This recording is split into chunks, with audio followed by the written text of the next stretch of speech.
ಇನ್ನು ಟ್ಯಾಲೆಂಟೆಡ್ಸ್ ಒಂದ್ ಕಡೆಗಾದ್ರೆ ಅಂದ್ರೆ ಕಷ್ಟಪಟ್ಟು ಏನೋ ಮಾಡ್ಬೇಕು, ನಾವು ಜನರ ಕಣ್ಣಿಗೆ ಕಾಣಿಸ್ಕೋಬೇಕು, ಬೆಳ್ಳಿ ಪರದೆ ಮೇಲೆ ಬರ್ಬೇಕು ಅಂತಕ್ಕಂಥ ಟ್ಯಾಲೆಂಟೆಡ್ಗಳು ಒಂದ್ ಕಡೆಗಾದ್ರೆ, ಅದೇ ಬಾಯ ಬಡ್ಕೊಂಡು ಬೈಕೊಂಡು ಅನಾವಶ್ಯಕವಾದ ಒಂದು ಮಾತುಗಳನ್ನ ಆಡ್ಕೊಂಡು ಬೆಳೆದಂತವ್ರೆ ಜಾಸ್ತಿ ಆಗ್ತಾ ಇದಾರೆ ಇತ್ತೀಚಿನ ದಿನಮಾನಗಳಲ್ಲಂತೂ.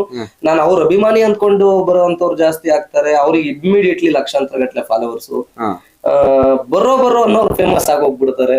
ಸೊ ಈ ತರ ಆಗ್ತಾ ಇರ್ತಕ್ಕಂಥದ್ದು ಅಂದ್ರೆ ಇಂಥವ್ರ ಮಧ್ಯೆ ಟ್ಯಾಲೆಂಟೆಡ್ಸ್ ಗಳೆಲ್ಲ ಒಂದ್ ಕಡೆಗೆ ಡಲ್ ಆಗ್ತಾ ಇದಾರ ಅನ್ನೋದು. ಯಾಕೆಂದ್ರೆ ನೀವ್ ಯಾವ್ದೇ ಒಂದು ಟ್ರೋಲ್ ಪೇಜಸ್ ಗಳಲ್ಲಿ ತಗೊಂಡ್ರು ಅವರೇ ಕಾಣಿಸ್ತಾರೆ, ಯಾವುದೇ ಒಂದು ಸೋಷಿಯಲ್ ಮೀಡಿಯಾಗಳಲ್ಲಿ ಹೈಲೈಟ್ ಆಗಿ ಅವರೇ ಕಾಣಿಸ್ತಾ ಇರ್ತಾರೆ. 10 ಸ್ಕ್ರೋಲ್ ಮಾಡಿದ್ರೆ 8-10 ಇವೇ ಬರ್ತಾ ಇರ್ತವೆ, ಊಟಕ್ಕಿಲ್ಲದ ಉಪ್ಪಿನಕಾಯಿಗಳು ಅಂತ ಅನ್ನೋ ತರ ಅದು ಆಗೋಗ್ಬಿಟ್ಟಿದೆ.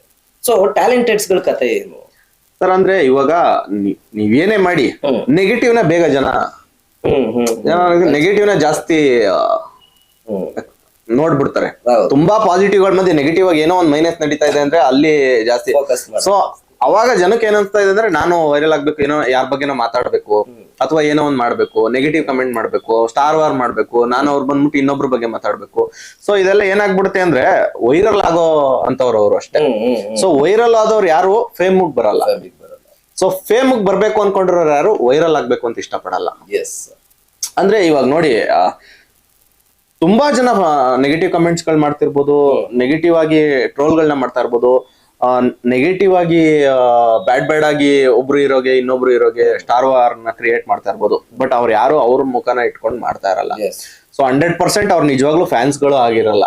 ನೀವು ಅದನ್ನ ಸೀರಿಯಸ್ ಆಗಿ ತಗೊಂಬೋದೇನೋ, ಸರ್ಕಾರನ ಯಾರಾದ್ರೂ ಒಬ್ರು ಸೀರಿಯಸ್ ಆಗಿ ತಗೊಂಡು ಪ್ರತಿಯೊಂದು ಅಕೌಂಟ್ಗೂ ಒಂದು ಆಧಾರ್ ಕಾರ್ಡ್, ಏನೋ ಒಂದು ಪ್ರೂಫ್ ನ ಕೊಟ್ಟು, ಒಂದು ಆಧಾರ್ ಕಾರ್ಡ್ಗೆ ಒಂದು ಪೇಜ್, ಒಂದು ಪ್ರೈವೇಟ್ ಅಕೌಂಟ್, ಈ ತರ ಒಂದ್ ಮಾಡಿದ್ರೆ ಎಷ್ಟೋ ನೆಗೆಟಿವ್ ಕಮೆಂಟ್ಸ್ ಗಳು ಇದಾಗ್ಬಿಡುತ್ತೆ. ಪಾಪ ಎಷ್ಟೊಂದ್ ಜನ ಆಚೆ ಬಂದು ನಿಜವಾಗ್ಲೂ ರಿಯಲ್ ಟ್ಯಾಲೆಂಟ್ ನ ಗುರ್ತಿಸ್ಕೋಬೇಕು ಅಂತ ಬಂದಿರ್ತಾರಲ್ಲ, ಅವ್ರಿಗೆ ನೆಗೆಟಿವ್ ಕಮೆಂಟ್ಸ್ ಗಳು ಕಡಿಮೆ ಆಗುತ್ತೆ.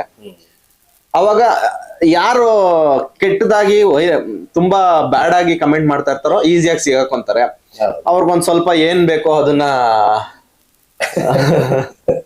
ಮಾಡ್ಕೊಟ್ರೆ ಅವಾಗ ತಾನಾಗೆ ಕಡಿಮೆ ಆಗ್ತಾ ಬರುತ್ತೆ. ಅಲ್ಲಿವರೆಗೂ ಇದು ಯಾವ್ದೇ ಕಾರಣಕ್ಕೂ ಕಡಿಮೆ ಆಗಲ್ಲ.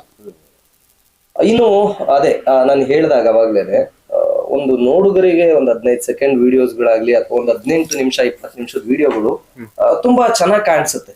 ಅದ್ರ ಹಿಂದೆಗಡೆ ಇರ್ತಕ್ಕಂಥದ್ದು ಒಂದು ಶಾರ್ಟ್ ಮೂವಿ ಅಂತ ಬಂದ್ರು ಕೂಡ ಅದಕ್ಕೆ ಮ್ಯೂಸಿಕ್ ಬೇಕಾಗುತ್ತೆ, ಸ್ಟೋರಿ, ಸ್ಕ್ರೀನ್ ಪ್ಲೇ, ಡೈರೆಕ್ಷನ್, ಆರ್ಟಿಸ್ಟ್ಗಳು.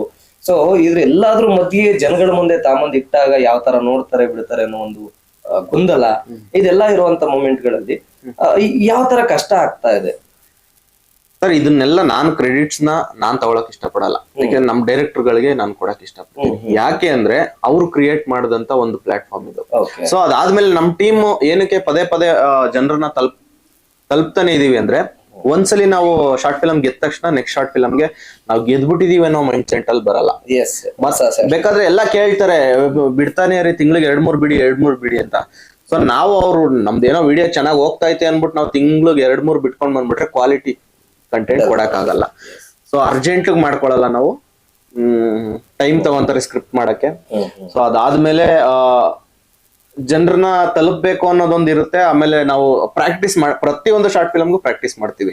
ಸೊ ಈಗ ನಾವು ಒಂದ್ ಶಾರ್ಟ್ ಫಿಲಮ್ ಪ್ರಾಕ್ಟೀಸ್ ಮಾಡಿದೆ ಅಂದ್ಬಿಟ್ಟು ನೆಕ್ಸ್ಟ್ ಶಾರ್ಟ್ ಫಿಲಮ್ಗೆ ನಾನು ಹಳೇದ್ರಲ್ಲಿ ಪ್ರಾಕ್ಟೀಸ್ ಮಾಡಿದೀನಿ ಇದ್ರಲ್ಲಿ ಮಾಡಲ್ಲ ಅಂತಲ್ಲ. ಪ್ರತಿಯೊಂದು ಸಿನಿಮಾದಲ್ಲೂ ಪ್ರತಿಯೊಂದು ಆಕ್ಟ್ ಮಾಡ್ಬೇಕಾದ್ರೂ ನಾವು ಕಲಿತಾ ಹೋಗ್ತಾ ಇರ್ತೀವಿ. ಸೊ ಅವಾಗ ಪ್ರತಿಯೊಂದು ಕ್ಯಾರೆಕ್ಟರ್ ನಾವು ಕಲ್ತು ಮಾಡ್ಬೇಕು. ಸೊ ಅವಾಗ್ಲೇ ಅದಕ್ಕೊಂದು ನಾವ್ ಏನ್ ಅನ್ಕೊಂಡಿದೀವಿ ಅರ್ಥ ಕೊಡಕ್ಕಾಗೋದು. ನಾನು ಚೆನ್ನಾಗ್ ಮಾಡ್ಬಿಟ್ಟಿದೀನಿ ಹಳೆ ಶಾರ್ಟ್ ಫಿಲಮ್ಗಳೆಲ್ಲ, ನಾನು ಆಕ್ಟಿಂಗ್ ಚೆನ್ನಾಗ್ ಮಾಡ್ತೀನಿ, ನನ್ಗೇನ್ ಪ್ರಾಕ್ಟೀಸ್ ಬೇಡ ಅಂತ ಸೀದಾ ಹೋಗ್ಬಿಟ್ರೆ ಅಲ್ಲಿಗೆ ನಾವು ಮಾಡ್ಕೊಂಡ್ಬಿಡ್ತೀವಿ. ಅಂದ್ರೆ ಪ್ರಾಕ್ಟೀಸ್ ಮಾಡ್ಕೊಂಡು ಜನರನ್ನ ಏನ್ ನಗಿಸ್ಬೇಕು ಅದಕ್ಕೆ ಪ್ರಯತ್ನ ನಾವು ಮಾಡ್ತಾ ಇರ್ಬೇಕಷ್ಟೇ. ಯಾಕೆಂದ್ರೆ ಜನರು ನಾನು ಚೆನ್ನಾಗಿ ರೀಚ್ ಆಗ್ಬೇಕು, ನಾನು ಅದ್ಭುತವಾಗಿ ಇದಾಗ್ಬೇಕು. ನಾವು ಕೆಲಸ ಚೆನ್ನಾಗಿ ಮಾಡಿದ್ರೆ ತಾನಾಗೆ ರೀಚ್ ಆಗತ್ತೆ.